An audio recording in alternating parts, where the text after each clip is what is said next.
Assalamualaikum warahmatullahi wabarakatuh.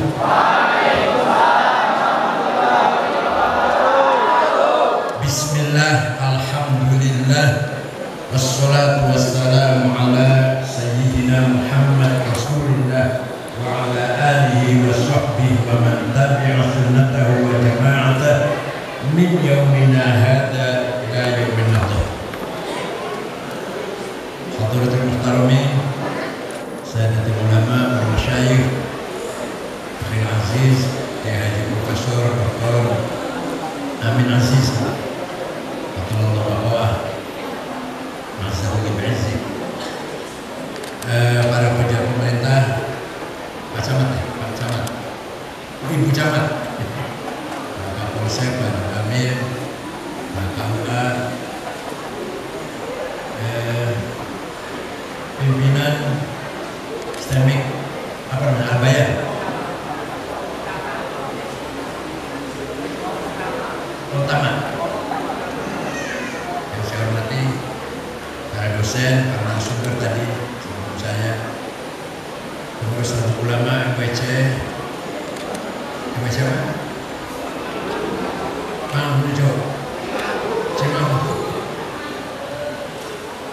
adik-adik mahasiswa, mahasiswi yang berbahagia.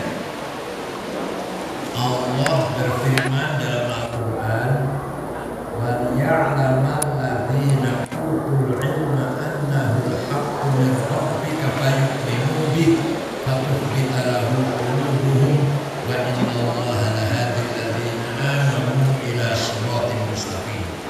Surat apa, ayat berapa, cari sendiri. Kayak aku banget mencoba semuanya. Ringkasnya, terjemahan ringkasnya, kebenaran harus dicapai dengan ilmu pengetahuan. Tanpa ilmu pengetahuan tidak mungkin kita benar. Kalau ada orang bisa mencapai kebenaran tanpa ilmu, itu kebetulan tidak bisa dijadikan standar. Kalau kebenaran yang berdasarkan premis-premis major, kemudian mendapatkan kekuatan, penguatan dari sistem logika, maka itu namanya kebenaran yang ilmiah.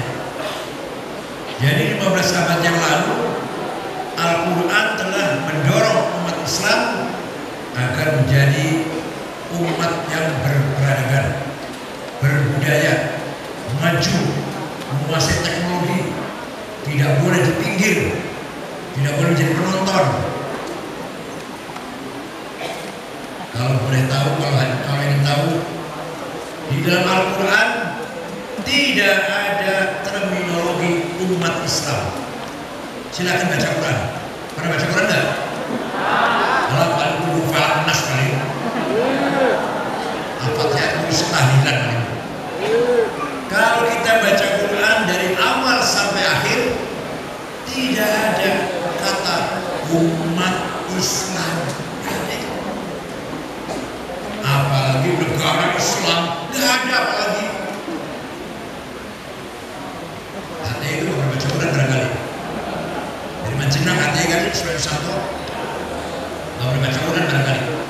Tidak ada kata negara Islam, khilafah Islam,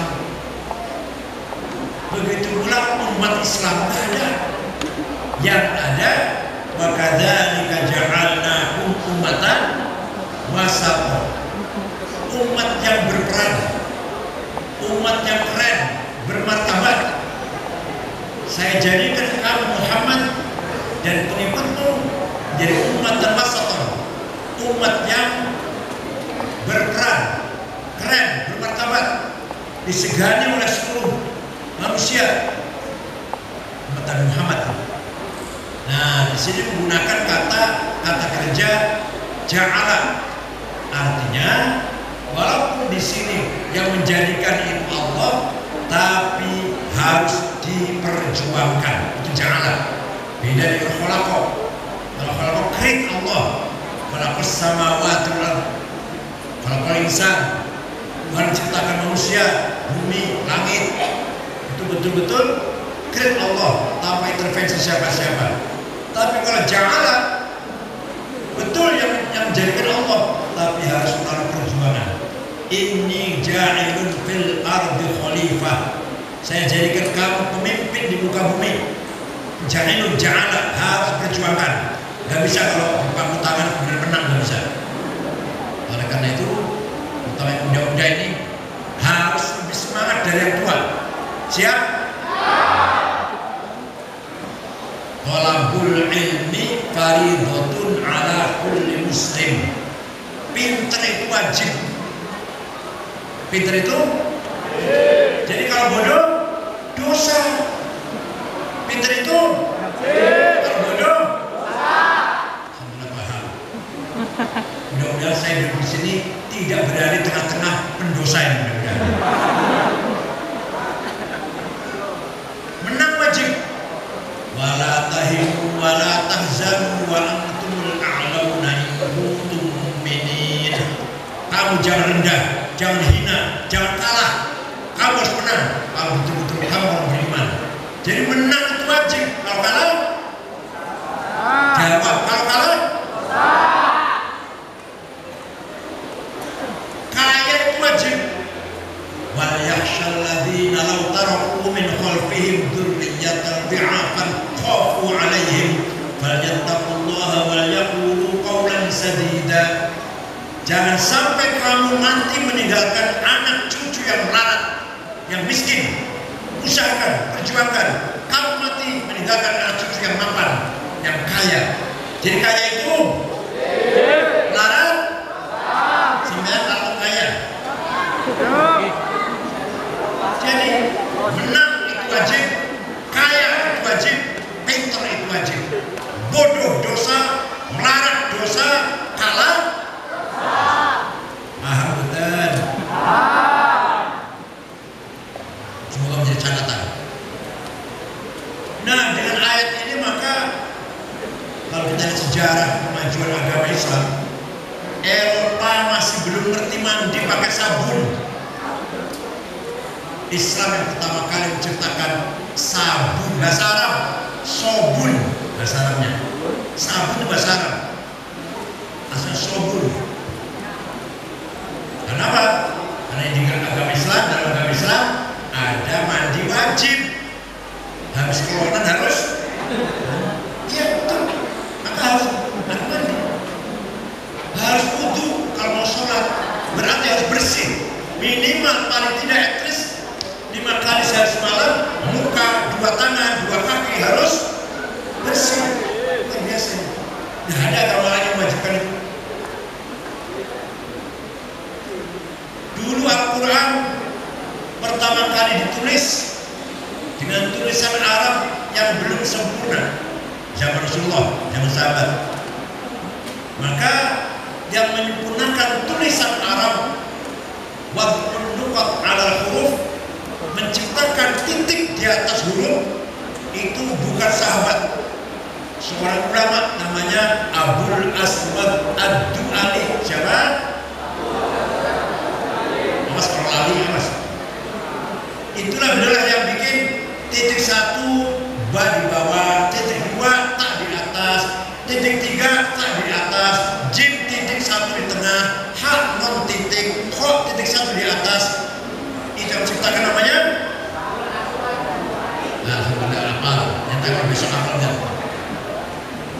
Sudah ada titik, masih banyak orang gak bisa baca Arab. Maka ada seorang ulama namanya Imam Khalil bin Ahmad Al-Farahidi menciptakan gagas syakl, fathah, dhammah, kasrah, tasdid, sukun. Siapa namanya? Khalil bin Ahmad Al-Farahidi. Siapa?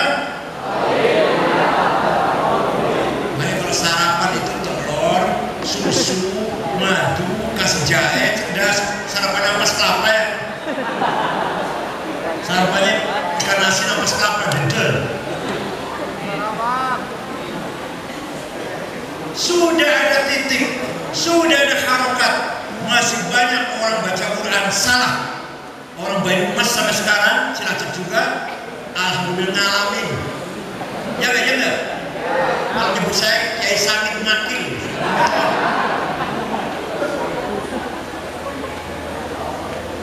Itu namanya keluarnya suara menyebut huruf salah, makhraj, keluarnya suara dari tenggorokan. Maka ada seorang imam namanya Abu Ubaid Qasim bin Salam menciptakan ilmu tajwid di tilawatil Quran. Ilmu tajwid baru ada istilah izhar, ikhfa, idgham, iqlab, qalqalah, mad lazim, mad jaiz, huruf halaq, huruf mad. Siapa tadi yang menciptakan? Abu Ubaid Qasim bin Salam, wafat tahun 223 Hijriah. Nabi Muhammad sudah wafat 200 tahun dan lebih baru ada yang tajwid.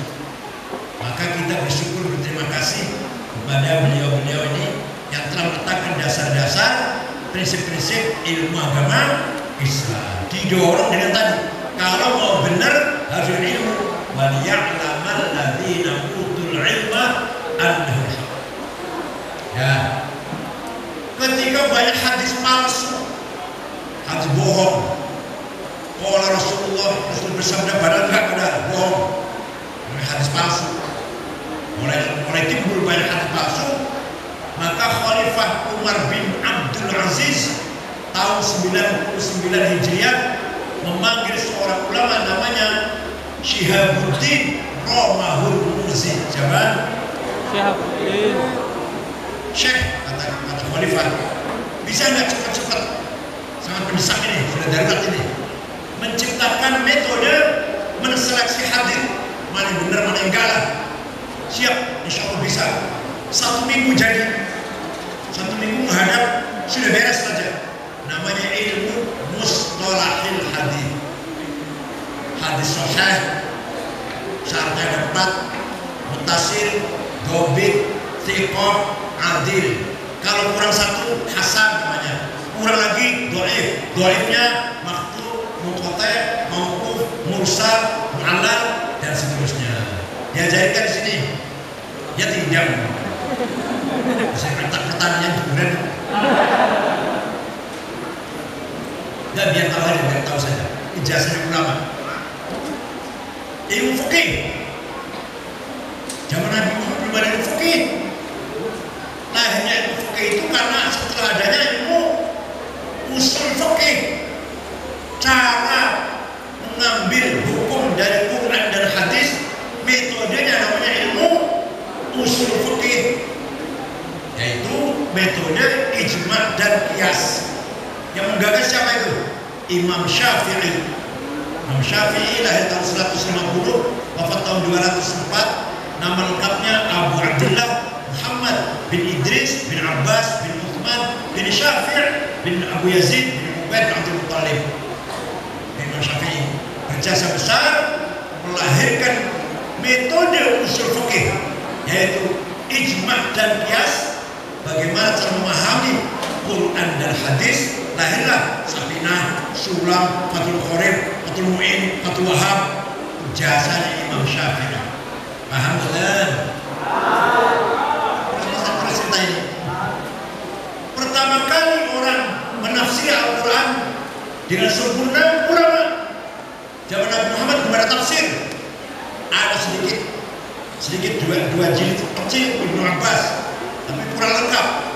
Yang pertama kali menafsir Quran dari awal sampai akhir 10 jilid Imam Ibnu Jarir Abu Ja'far At-Tabari, tafsir Tabari namanya. Ya. Bukan hanya itu, ternyata sampai ke teknologi, bukan ilmu agama, ternyata sampai ke teknologi. Orang yang pertama kali menggagas matematik, Jabir bin Hayyan Al-Azdi, lahir tahun 100, wafat tahun 161 Hijriah. Murid daripada Imam Ja'far Shadiq bin Muhammad Baqir bin Al-Abidin bin Husain bin Ali bin Abi Thalib. Jabir ini suatu ketika menemukan sebuah teori matematik fisika Kemudian lapor pada gurunya, Imam Ja'far, ilmu temuan saya ini dinamain apa ya Syekh? Guru, dinamain apa ya? Ya namai saja nama kamu lah, Al-Jabar. Dan nama beliau siapa namanya? Jabar? Jabir bin Hayyan Al-Azdi. Lahir tahun? Nggak bisa sebutkan lagi, sudah lupa. Jadi pertama kali di dunia ini Pak, yang menggagas matematik, fisika, Jabir bin Hayyan Al-Azdi, yang nanti berkembang sekarang di digital, mesin, juga dari itu dasarnya asal mulanya di Al-Jabar. Walaupun sekarang sudah tidak lagi relevan, tapi buatnya sekarang digital nih, bahkan mesin lah, itu dari Al-Jabar yang digagas oleh Jabir bin Hayyan. Ada lagi yang menciptakan optik kacamata, ilmu nadhariyah, Hasan bin Haytham. Yang menciptakan astronomi, Abdurrahman bin Hawqal. Menggagas, meneliti planet-planet, bintang-bintang, bukunya tebal-tebal, saya membacanya kesulitan. Tadi saya punya bukunya, tadi saya baca kesulitan. Bintang itu ada yang berhenti, ada yang berjalan, ada yang berjalan sangat cepat, ada yang tidak begitu cepat. Saya tidak paham, hanya punya aja bukunya koleksi. Itu namanya siapa tadi? Abdurrahman bin Hawqal. Menggagas ilmu pertanian, ilmu falahah, wataknya bumi, apa namanya sana? Watak bumi itu geologi ya. Kemudian wataknya tumbuh-tumbuhan, ilmu falahah, Abdul Ghani An-Nabulsi, orang Damaskus. Yang pertama kali mimpi terbang niru burung, orang Islam. Orang Barat masih tidur masih. Orang Islam sudah mimpi terbang, namanya Abbas bin Farnas, orang Andalus. Berhasil mencoba terbang. Pertama kali 5 menit, 2 kali 10 menit, 3 kali terus lama-lama kayak jatuh mati. Nah itulah dalam sejarah tercatat orang pertama kali terbang adalah orang Islam, Abbas bin Farnas namanya. Walaupun gagal, belum mati, jatuh mati. Apalagi yang menggagas organ, alat musik organ itu Abu Nasr Al-Farabi. Saya punya bukunya, Al-Musiqal Kubra, The Big of Music, tapi nggak bisa baca. Cuma punya aja, saya punya bukunya. Isinya balok-balok, isinya balok musik itu, nggak baca nanti saya. Jadi saya punya bukunya, Al-Musiqal Kubra, Abu Nasr Al-Farabi. Suatu ketika diundang acara oleh Saifuddaulah, gubernur Syria. Di situ makan-makan, minum-minum, ada yang nyanyi. Kata Al-Farabi, nyanyinya jelek itu, memainkan musiknya juga jelek itu. Kaget si gubernur kaget. Apa Kiai ngerti? Ngerti, insya Allah coba. Silakan nyanyi Kiai. Nyanyi sambil pegang gambus si Al-Farabi ini. Orang semua ketawa semua, senang, gembira. Dah, Eren, minum dulu, makan apel, jeruk dulu. Nyanyi lagi, lagu kedua, orang nangis semua, lagunya sangat sedih. Dah, Eren, istirahat, minum, makan apel dulu. Nyanyi ketiga, orang tidur semua, gubernurnya pun tidur, dia pulang, semua tidur. Penjaga pintu pun tidur. Ini ada dalam ceritanya itu Abu Nasr Al-Farabi. Walhasil kesimpulannya, semua ilmu pengetahuan, apalagi sampai Ibnu Sina, ya dokter, ya filosof, ya pemikir, kitabnya namanya pokoknya berapa jilid kitab itu? 10 jilid. Saya punya sudah terjemah bahasa Arab. Saya punya 10 jilid tentang ilmu apa saja, ilmu alam, astronomi, ilmu jiwa, sampai ilmu perdebatan, ilmu dialog, ilmu retorika pidato, ilmu sastra, ilmu ketuhanan sampai ke teologi ditulis oleh Ibnu Sina. Belum lagi yang namanya Asy-Syifa, kita namanya Asy-Syifa. Belum Ibnu Rushd, belum Al-Ghazali. Tapi segitu ulama cerdas, jenius, hebat, tidak ada seorang ulama pun yang berpikir ingin menciptakan senjata yang mematikan. Gak ada itu. Bukan berarti goblok, bukan berarti bodoh, bukan. Ibnu Sina, Al-Farabi, Al-Kindi, Ibnu Rushd, Al-Ghazali tidak pernah terlintas dalam benaknya menciptakan senjata yang mematikan. Gak ada. Karena apa? Karena ilmu yang disuruh oleh para ulama berangkat dari hati yang beriman kepada Allah, maka yang digagas ilmu yang bermanfaat, bukan ilmu yang akan merusak, bukan untuk memusnahkan kehidupan, menghancurkan kehidupan, bukan. Ternyata setelah ilmu lepas dari umat Islam pindah ke tangan Eropa, lahirlah senjata mesin sampai berkembang senjata otomatis, masih ketinggalan menjadi bom atom, masih kecil, bom atom masih kecil. Sekarang puncaknya nuklir.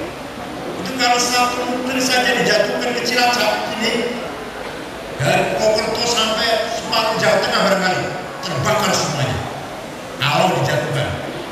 Jadi mereka itu berlomba-lomba sekarang ini, Amerika, Rusia, Cina juga berlomba-lomba menciptakan senjata penghancur, pemusnah, yang kalau diledakkan kita mati semuanya.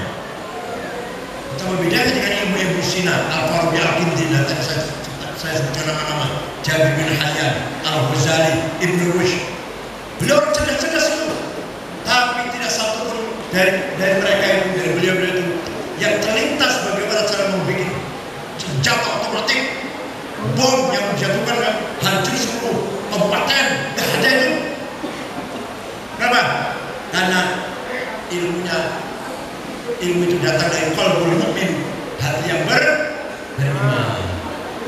Nah, sekarang kita sudah hidup di era revolusi industri 4.0 yang serba digital. Umat Islam, terutama yang muda, tidak boleh ketinggalan. Kuasailah digital itu. Coba bayangkan, sekarang kita ini fi asril fitan wal mihan. Kita ini di tengah-tengah era yang penuh fitnah, penuh ujian, penuh cobaan, ya Allah. Gus Dur, Pak Kharis Majid, alhamdulillah sudah wafat, sudah menangi orang ngalamin zaman seperti saya sekarang ini. Coba Google, YouTube, manfaatnya besar sekali. Google itu menyimpan informasi, menyimpan perpustakaan, juga pengetahuan umum. Mau tafsir apa saja, hadis apa saja, hukum fikih apa saja, balaghah, ma'ani, bayan, badi', nahwu, syaraf, tajwid ada di Google. Jadi sekarang perpustakaan tidak butuh lemari-lemari, dah cukup di tangan iPhone Google. Mau cari apa saja ada. Mau cari nama orang yang terkenal ada. Siapa Syafi'i, siapa Maliki, siapa Ghazali, tahun berapa, apa karangannya, apa yang kontribusinya terhadap ilmu pengetahuan ada. Politisi ada, filosof ada, ahli hukum ada, artis ada. Sampai-sampai nama saya ada di Google.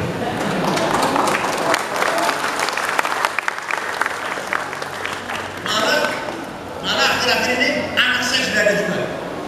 Namanya Dr. Rihab, saya yakin. Sekarang cari Rihab. Itu dia menulis psikologi Islam, mengalahkan, mengkritik psikologi Yahudi Abraham Maslow. Dikritik dari psikologinya Imam Ghazali. Lumayan. Kemarin Islam University Internasional Malaysia. Rihab namanya. Di Google ada apa pendapatnya, apa tulisannya, ada semua. Rihab namanya. Walhasil manfaatnya besar sekali.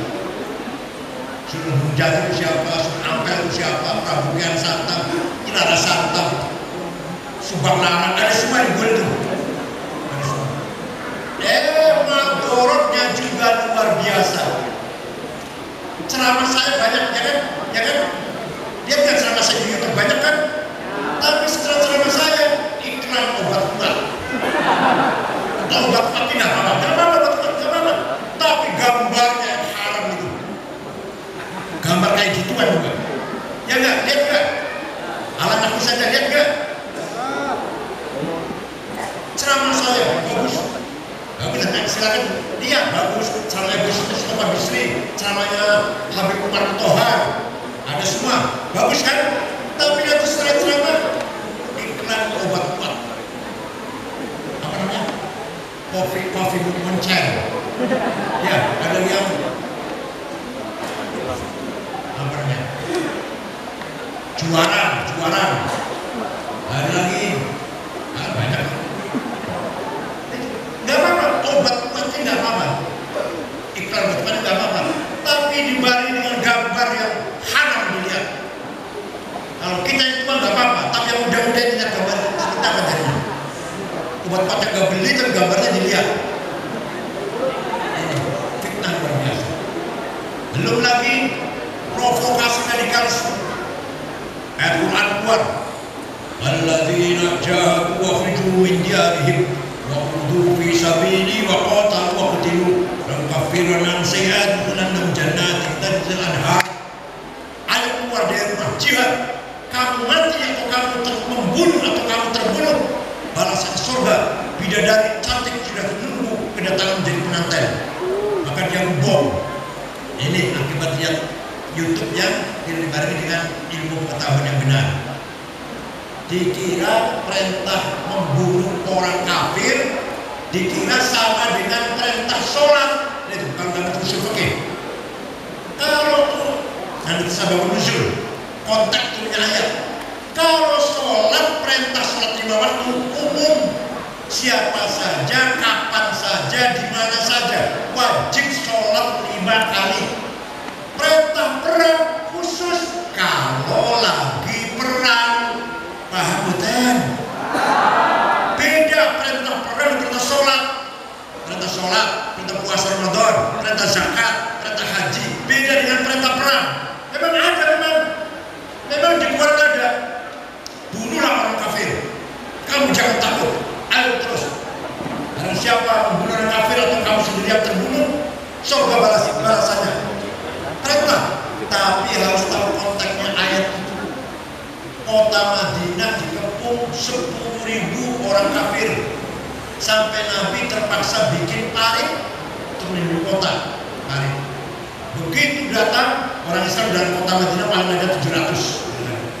Begitu mereka datang, kaget ada parit.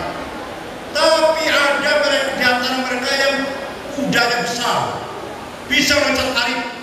Kudanya di antara mereka. Beberapa sahabat